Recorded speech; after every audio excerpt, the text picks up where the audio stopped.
How's it going, boys and girls? How's it going, everybody? It's your boy, Lieutenant Dan here with another live stream for you guys. I've been away for a little bit. Been popping a couple videos out for you guys here and there. And that's just me trying to get my own stuff together, you know.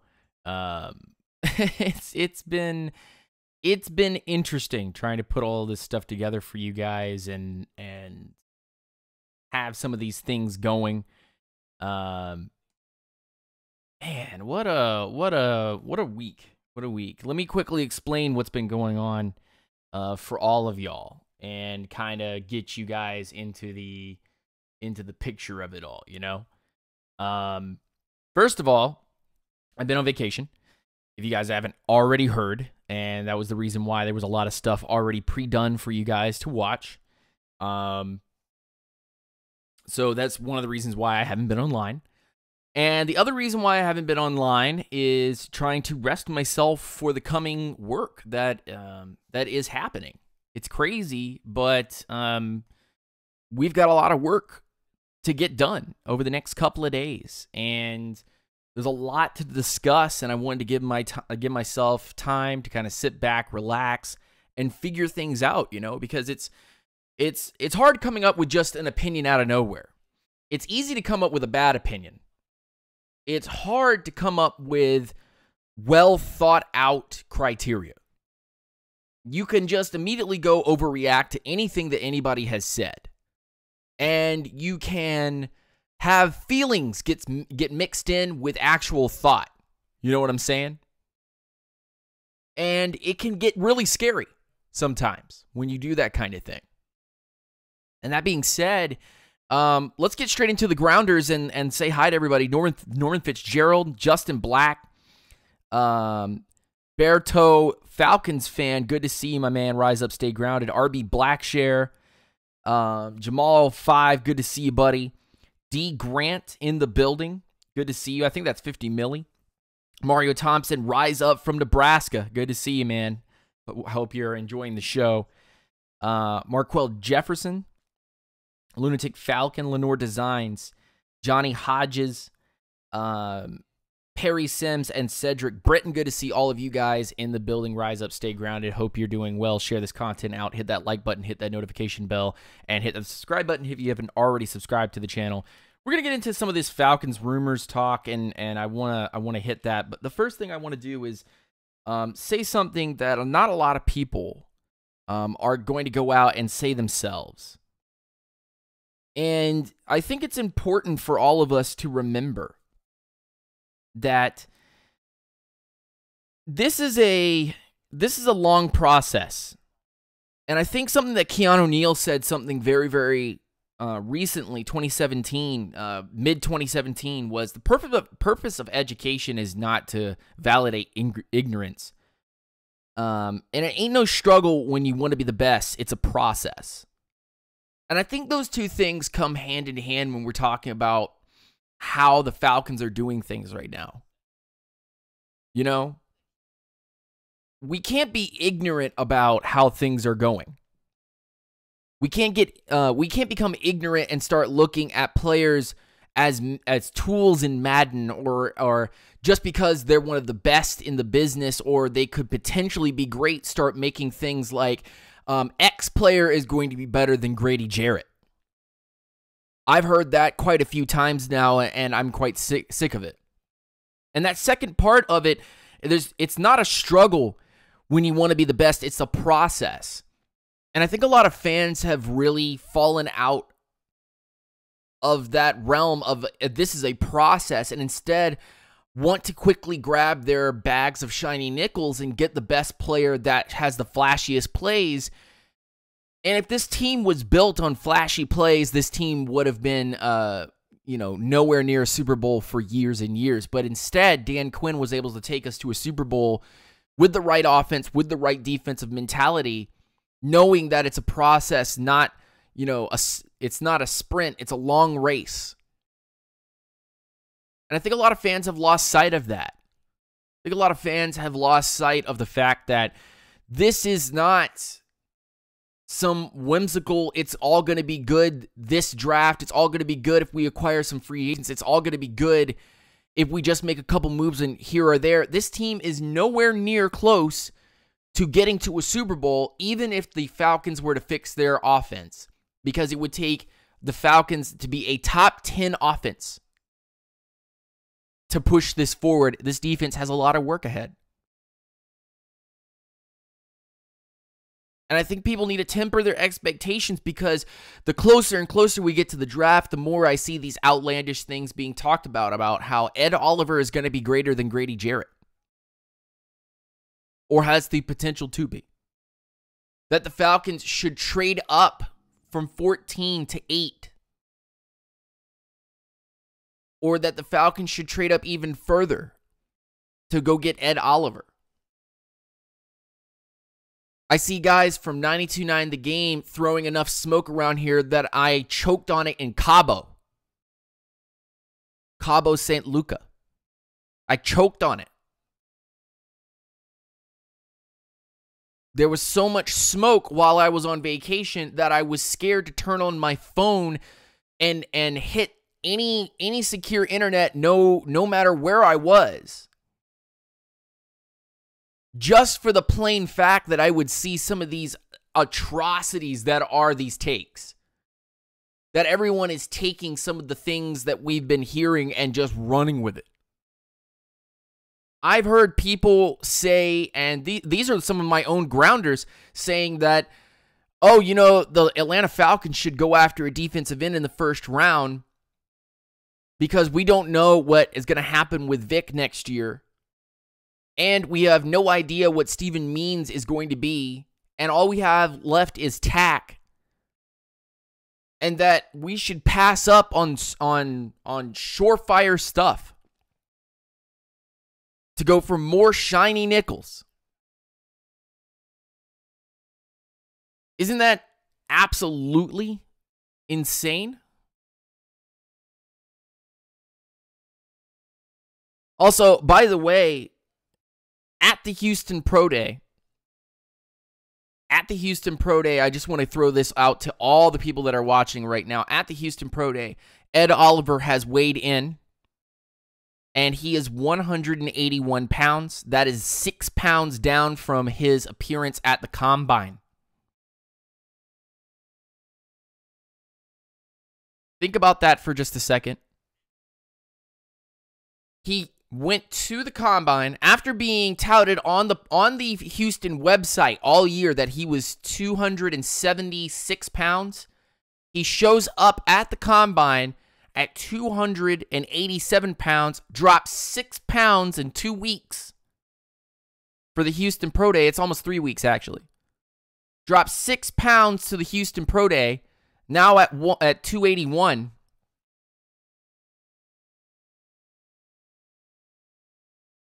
And so now 281 and dropping, and people still want the Falcons to trade up to get this guy because he's exciting. Is that where we're at now, Falcons fans? Is that where we are?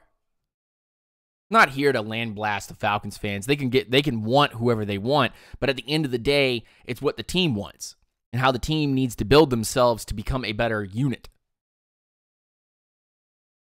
I've heard fans say that Ed Oliver or a defensive end in the first round is the only way to get things done because of the lack of guys on the defensive end rotation. And I look at the defensive tackle rotation, and I see Jack Crawford only has 1 year left on his contract, and he's about to be 30-plus years old. I see the only guy that's out there, which is Grady Jarrett, and then Deidre Sanat, who's learning to play more 3-tech at the next level. I see those guys as the only Dan Quinn guys, and then Michael Bennett, who we don't know who he is. So if Falcons fans want to play reverse psychology with me today, right now, and say defensive end,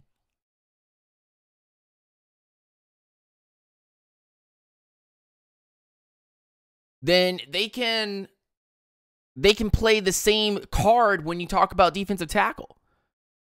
There's not enough defensive ends. Well, there's not enough defensive tackles. After this year, you don't know if you'll have Bennett or Crawford. You'll be down to 2 defensive tackles. By the way, FaZe BB Cox. Yes, I'm sorry. I did accidentally say 176. I meant to say 276. My bad. That's actually on me.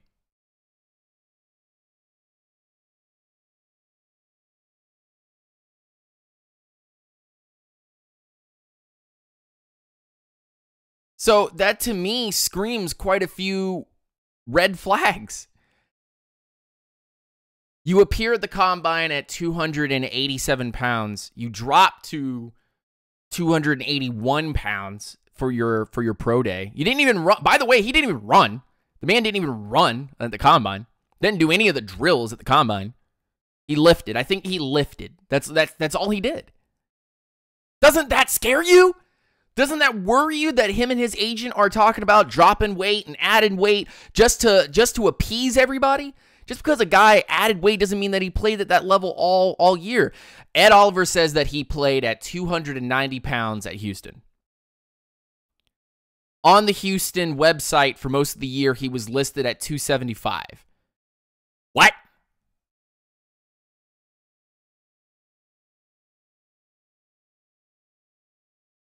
That doesn't make any sense.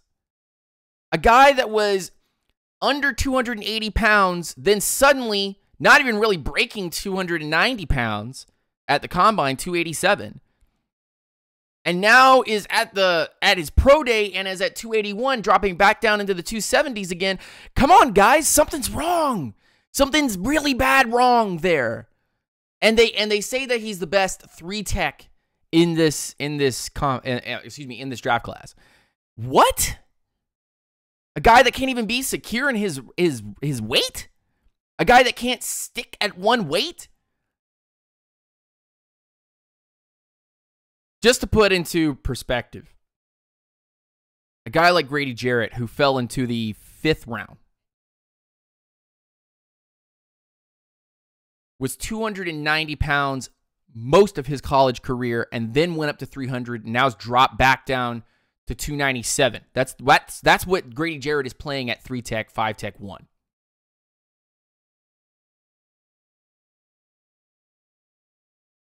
That's Grady Jarrett playing at close to the same weight most of his career. Ed Oliver's all over the place. People screaming that he was 290 in college. His own college website saying he's 270. Then he appears at the combine at 287. Ooh, see, guys, I told you he's going to be big. Then he appears at his pro day 6 pounds lighter so he can run better, so that he can be quicker in his cone drills, in his splits, so he can jump farther because he knows that he can't play at a heavier weight. That he has to play at a lighter weight, which brings into a huge red flag, brings into the question, why are we even talking about this dude? If he can't keep a consistent weight, then he's no D tackle of mine, which means he has to play defensive end. Ugh. FaZe BB Cox, Dalray Bellamy, Atlanta Falcons, Justin Black, Tucker B. Good to see all of you guys. Rise up, stay grounded. I hope you're all doing well. 50 Millie with the $10 donation in the super chat. Thank you so much, 50 Millie. I appreciate it, buddy. Solaris Zero, good to see you in the chat as well. So again, it all goes back. The purpose of education is not to validate ignorance. And for some reason, Falcons media is trying so hard to validate the ignorance that is the Atlanta Falcons fans wanting shiny nickels. A player with clear red flags. He played nose tackle at 270. In the AAC, in a high spread offense division, conference in college football. And you're wanting to validate the fact that he could play nose tackle at the next level. You want to validate that he can play 3-tech at the next level. There's a good chance of that. But at sub 285, I'm starting to have my doubts. Even Jack Crawford is 280, 286, I believe. I'm not putting Ed Oliver there. And then go, well, he could play anywhere down the line. He could play 5. Let's get off of this very quickly. Ed Oliver is a red flag. And if you want Falcons media to continue to validate ignorance instead of educate you on what these guys have been doing, then keep following the same Falcons Twitter guys that continue to go out there and say Ed Oliver is going to be the next perennial all-star. But myself, Vach Lombardi, Deuce Wyndham, we all have incredible red flags going off because we saw the same thing. And a guy out of Michigan State, if you can remember that guy. A guy that came on Vach Lombardi's show. Who had amazing measurables and all kinds of greatness. But wasn't mature enough yet. And then suddenly, he hurts himself in an ATV accident and ends his entire career. Ed Oliver seems like a thug, a punk. And that's where I start to go, okay, I want to walk away from that. Now, we have a different discussion with Solaris Zero going, what if Quentin Williams falls to 8? Well, hot damn, what's it going to cost? if Quentin Williams falls to 8, hot damn. I'll see Quentin Williams in an Atlanta Falcons uniform. That was the quickest trade that I've ever had in the existence of the Atlanta Falcons organization. Maybe even quicker than Julio.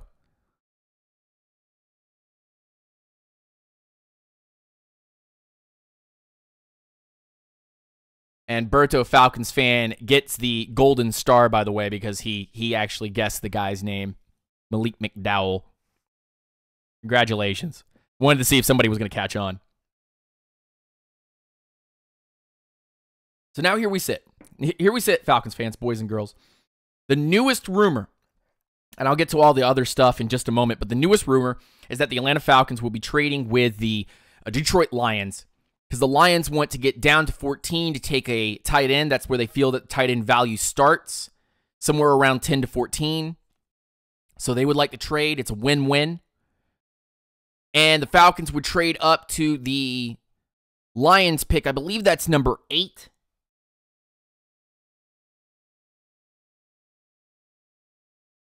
And that would mean that the Falcons would be going to get their defensive tackle. 92.9 The Game was the one that started this rumor. And I do not trust anything that 92.9 The Game usually has going on because it involves these scary rumors to be able to get clicks and be able to get bait.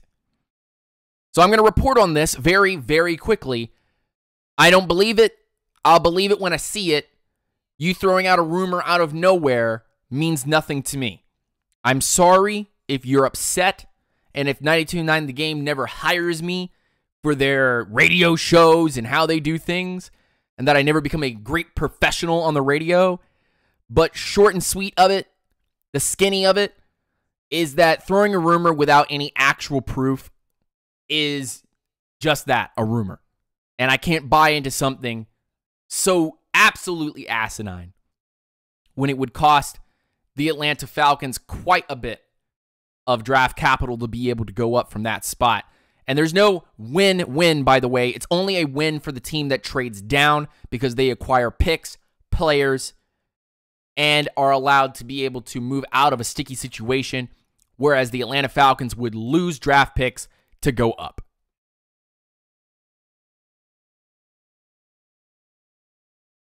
Ethan Vanderhoff says, Falcons can stay at 14, get Christian Wilkins, and there's no point. It's true.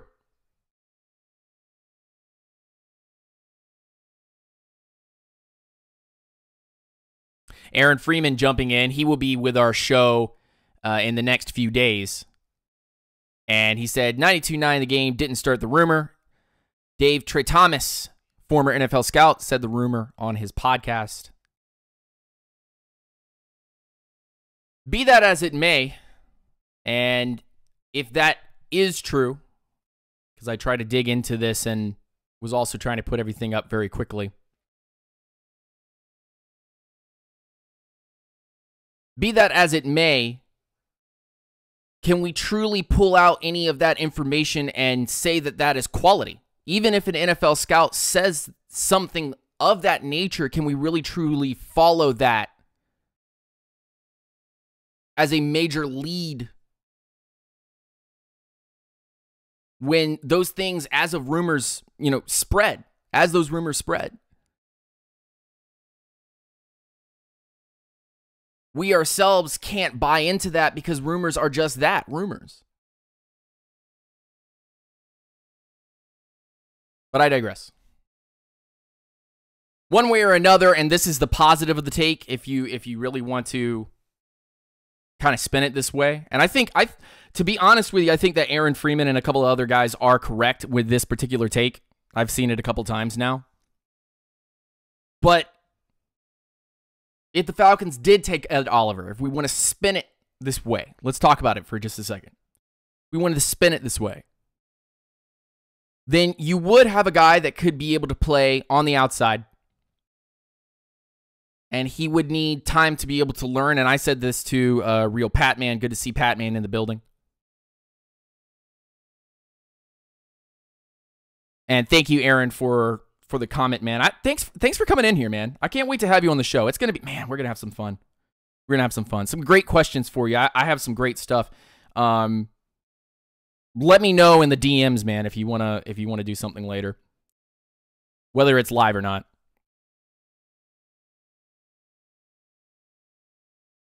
But if the Falcons did take Ed Oliver, and I've seen Aaron Freeman and a couple other guys state this, if the Falcons did take Ed Oliver, they would have a guy that would need to work a little bit on the outside.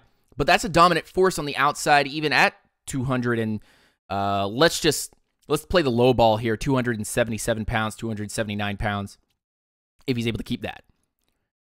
And I see him in this capacity. The only thing that I see positive about Ed Oliver is that it's a relentless pursuit kind of guy. It's a guy that's going to continue to just go balls to walls 90% of the time. And that to me, I think, is interesting. That's the only interesting value point of an Ed Oliver to me, because he could turn into a really, really good defensive end. Bit smaller for a defensive end. I believe 6'3", 6'2".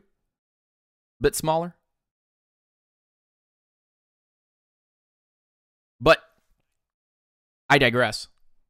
There are other guys that I really do enjoy in this draft class as well. Montez Sweat, Josh Allen. I don't think we'll ever get a chance to take Josh Allen, but that would be pretty interesting. But I think it's come to a point now that a lot of Falcons fans have bought into the rumors that are sucking up the smoke. And come on, guys, we got to be better than that, man.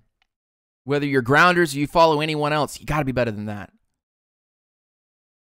Just from a fan perspective for a second, not Lieutenant Dan speaking to you, but just from a fan perspective for just a second, I'm excited about no matter who gets drafted in the first round becoming an Atlanta Falcon. I'm excited about this draft. It's going to be a lot of fun. No matter who gets drafted by the Atlanta Falcons, we're less than a month now. We're less than a month now from the draft. I think it's going to be amazing.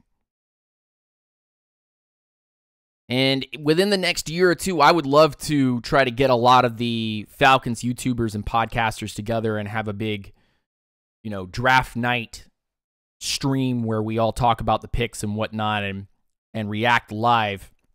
But this year, I believe we are having a friendo come down to Orlando, and he's going to be in there. You can guess in the chat who you think that's going to be. But we believe that this particular individual will be coming down and live streaming with us during the draft. One of the best things about this draft is that this is the type of draft with the type of depth at defensive end, at defensive tackle for the Atlanta Falcons to finish out what Dan Quinn started. And we know, and I've listened to Freeman's podcast, by the way, which have been very good lately. Very, very good. But we know that the Falcons have built from back to front. And that's easily identified by the picks of Deion Jones, Keanu Neal, keeping Ricardo Allen around, DeMonte KZ, Brian Poole, no longer with the team. Jalen Collins, unfortunately, he couldn't stick around with us, and I won't get onto that discussion too much longer. But adding to that, Grady Jarrett as one of your defensive guys that you took as a Dan Quinn guy, and a Vic Beasley and a Tack McKinley for your front. If you count up all the guys in the back, Isaiah Oliver, if you count out all the guys in the back, the Falcons really went and solidified everything that was in the back of that defense, because Dan Quinn truly believes the DBs, the linebackers, Foye Oluokun, Duke Riley, are the kind of guys that are going to set him up for success, and then start putting guys in the front. And it's interesting to me because when you look at the team as a whole, all this team needs is the nitty-gritty guys in the front. And whether you want speed guys or you want guys that can hold the line and then generate pressure collapsing the pocket, or a combination of both, whether they be, hybrid linebackers or, hybrid inside-outside guys at D-tackle, D-end. This draft has it all. This draft actually has it all. 34 outside linebackers that can play 43 defensive end. We have guys that can play inside-outside from the D-tackle position. We have experimental guys like Ed Oliver that give a lot of people hope, although shiny nickels, but I won't go into that anymore. This draft has guys in the later rounds, like the Colliers and Austin Bryants, that truly can give you something for a long-term work. Anthony Nelsons and Zach Allens of the world that are bigger, but you can barely be moved. I see so much talent in this draft class. And what if the Falcons go defensive end in the first round, which I disagree with? Or they go defensive tackle in the first round, which is more of what I've been looking at? There are so many talented individuals in this draft class that, to be honest with you, I'm excited, and we're still, a little under a month away from all of this happening.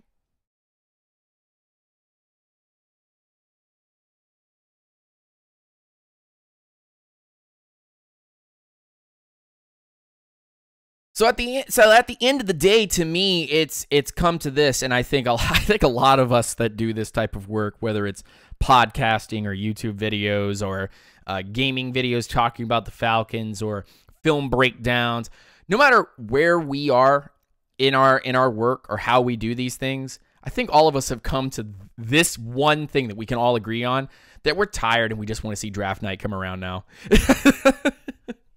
And we're 30 minutes into this, and I want to get onto a couple of other things that I have seen. Arthur Blank saying that Grady Jarrett and Julio Jones will be lifetime Falcons. Not to say that Arthur Blank is blowing some smoke, but those deals should be done relatively in the next few months. I think that is something that can be finished up very quickly. Grady Jarrett is a huge point of emphasis.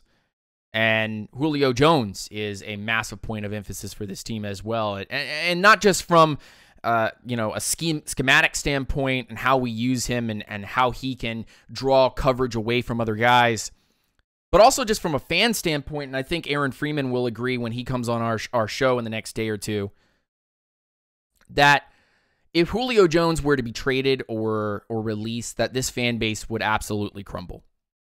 And I've heard this from quite a few of the Grounders as well. And it's what happens when a fan favorite, and I mean an absolute fan favorite, leaves the team, retires or is traded or whatever, that the fan base turns their back on the organization in some shape or way or some fashion. And all of us that see the process, the bigger picture, try to convince those fans, no, it's going to be okay. We're going to do some great things as we go forward. And those fans are already gone. There's no convincing them. They've already gone to the ledge and look like they're going to jump off, or they're already ready to leave things behind, or they become toxic trolls and they start going on and on about how, this is the same thing that we had with Vic and Dion and, and a few others. Jonathan Abraham, I see those trolls every once in a while come out. Oh, if we had Jonathan Abraham, things would be different. But that being said, this team right now, sitting where we are, is in a prime place to not overthink it, not overdo it, not trade a whole lot of picks away, or get too conservative and try to drop down, or, we're just taking a guy, whoever is their BPA. I think there's an opportunity for this team right now to solidify themselves in the draft, keep a guy like Julio for the next 4 to 5 years. It's going to murder our cap, but I digress. Keep a guy like Grady Jarrett, who is a huge point of emphasis for this team. We play differently when he is on the field, for the better, for the positive.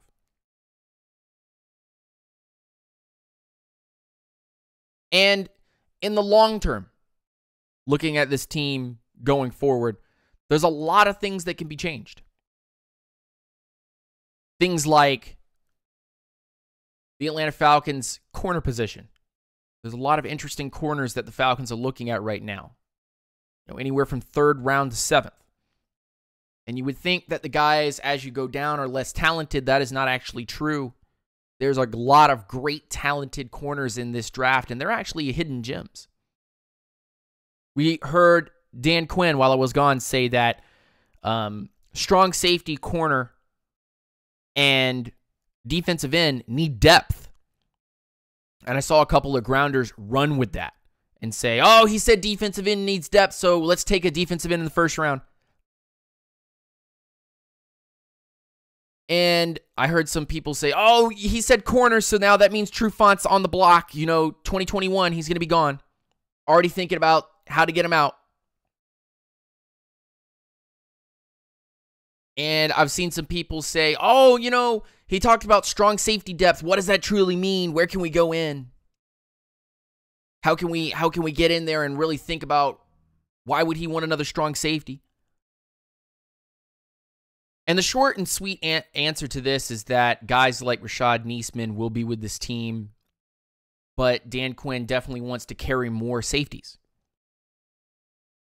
Guys like Ricardo Allen are Band-Aids for this team, not to say that they aren't, pivotal pieces, but they are pieces nonetheless that can be upgraded. At this point, a lot of the players that need to be upgraded on the team, we have pieces, we just need upgrades to those pieces. A guy like Oliver getting the start, I'm excited.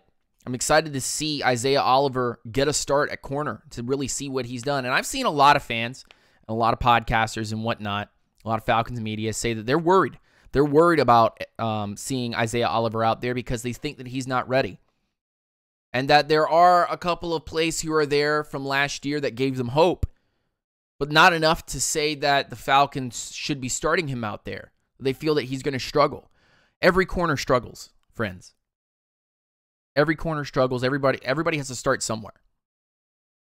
I remember working in a kitchen, 18 years old, didn't know a lick of the finer details when it came to using a knife, learning to emulsify dressings, how to really put things together as a cook, as someone who wanted to go to the Culinary Institute of America, somebody that wanted to go to Le Cordon Bleu and never really realized that dream, but as someone that was learning the basics and struggled. And this is the same exact thing that you will have on your adjustment from college to pro, and as a corner, especially as a corner, which brings me to this discussion. The NFL has officially stated that pass interference is now reviewable, and no calls on pass interference are now reviewable. Ooh. How do you guys feel about that? How do you guys feel about that?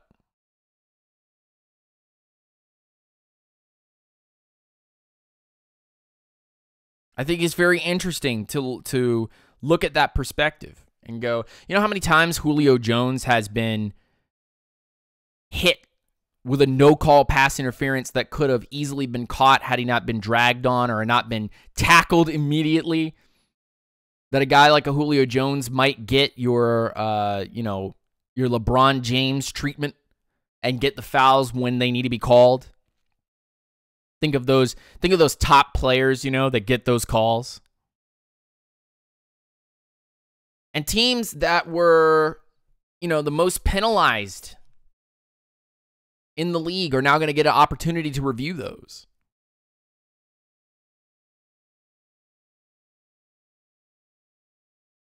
But remember, you only have 2 challenges. So it's very interesting, a very interesting dynamic. I think that it's not going to make games longer necessarily, but I think it's the right call. I think it's a progressive move forward. If you don't like progress, I mean, it is what it is, right? I think the goal of this video was to get 20 likes. So if you guys don't mind hitting the like button. And we got 9 likes now. Let's go ahead and get that to 20. I think that was the bar that I wanted to raise on here. If we go over that, that's great. So make sure you hit that like button, hit that notification bell, hit that subscribe button. We're going to be going live after this on Twitch and playing some video games with some grounders. And I'll also be trying to set up my show with Aaron Freeman either later today or throughout the week whenever he's ready.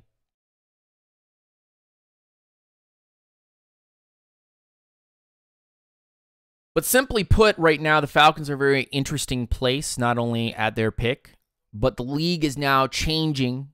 And guys like Julio Jones, it's good to keep those guys to be able to continue to move forward with the league. Now that pass interference is replayable.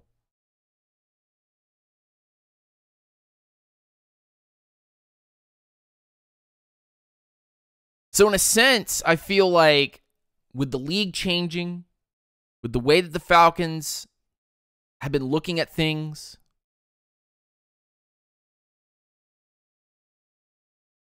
I'm okay with the identity the team is looking to go forward with. And I'm pretty sure that somewhere on that list are guys like Christian Wilkins and Dexter Lawrence, guys like Cleveland Farrell, guys like Austin Bryant, guys like Zach Allen, who I'm incredibly high on, guys like Anthony Nelson. I feel like all of those guys are somewhat within the Falcons' target range. Even guys like Rashawn Gary, who I know that not a lot of people are all about. I think Rashawn Gary is a very interesting prospect if you wanted to bring him in with Atlanta. It makes sense. There's only 2 guys that I think don't make sense to me, and I would love takes from, whoever it is out there. I would love to hear some takes from some big-time Twitter peeps and so on and so forth to tell us a little bit about why Brian Burns would be a good target.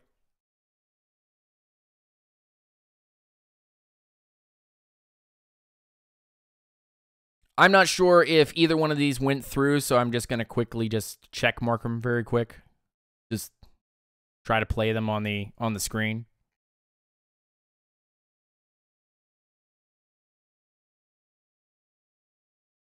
But thank you for the sub, Berto, Falcons fan. Rise up, stay grounded. Hope you're doing well.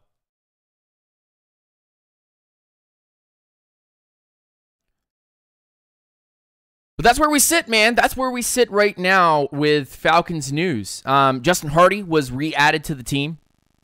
I believe the base salary for him is $800,000, almost $900,000. And I think a lot of us in the community, in the draft community, as well as in the Falcons media community, have talked a little bit about how Justin Hardy was, just one of those guys on the team. I believe he had like 20-plus catches a year. And this is just another good reason to kind of fill that roster out, put those guys on there. I think Mohamed Sanu is going to slowly but surely get moved on from. Subliminal texts at this point from, tweets from this at this point from Mohamed Sanu are getting weird. The Campbell stuff is weird. Have you guys seen any of his Twitter stuff right now? Devondre Campbell out there saying all kinds of things to all kinds of fans. Starting to make me feel like he's in the fields, you know? Calling fans out for saying that Campbell's not in favor with Dan Quinn. Responding to a lot of tweets that his crew is pointing out to him. I know that guys like Aaron Freeman and the Falcoholic have seen this stuff. It's pretty funny. Just go out on the field. Don't worry about the people online, man. Go out on the field. Go do your thing. You're entering a world of hurt if you come to Twitter because people will come after you. That's just good advice. I would think that's just good advice for any player, no matter who's listening. If it's Vic, Tack, Campbell, Matt Ryan, doesn't matter who you are. Julio Jones, doesn't matter. Most likely try to stay off of Twitter. But it is what it is.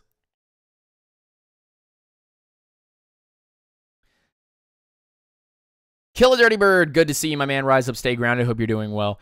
So what we're going to do is we're going to jump off of here. We're going to jump onto Twitch. We're going to play some video games for you guys. We're going to have a little bit of fun.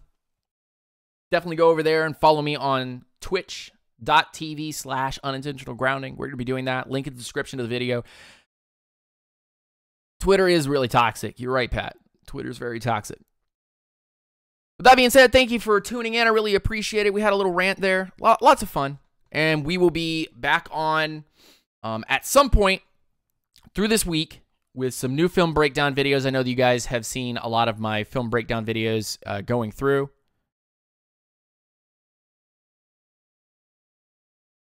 And a lot of small school guys, and they've been approaching me, and I've been saying I'm not charging them for anything. I'm just going to make their videos and try to get the exposure for them, and I think that's the right thing to do. I don't know about a lot of you guys, but just as an honest, genuine person in front of you guys talking right now,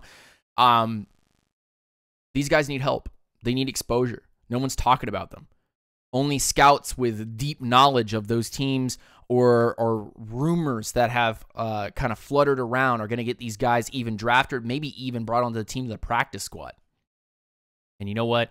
I would much, much, much rather be a nice human being, an honest person, and watch their tape, watch their play, see how they do their things, and really just promote them the best that I can. Because who's going to do it? Nobody. Nobody's going to give them the time of day outside of the people that they know. Kill a Dirty Bird, thank you for the $5 donation in the super chat. I really appreciate that, man. Rise up and stay grounded. I don't know why my my notifications aren't working. Hold on one second. See if we got an issue. Boom. Okay, for some reason it is working. Weird. PSN with a $5 donation in the super chat, my man. Rise up, stay grounded. Hope you're doing well. Crazy stuff, man. Crazy stuff.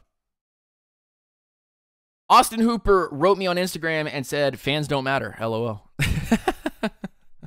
Austin Hooper has been another one of those loud voices when asked that has said that the fans really don't matter, man. Like, they don't know what they're talking about. Been funny. I think it's been kind of silly. I think it's been kind of silly, just a little silly. Falcons players coming out here and commenting on the toxic fans, man. It's just something else. Something else sometimes. Ro Staxon with the $5 donation in the super chat. My man, thank you so much. I really appreciate it. Rise up, stay grounded. Hope you're doing well.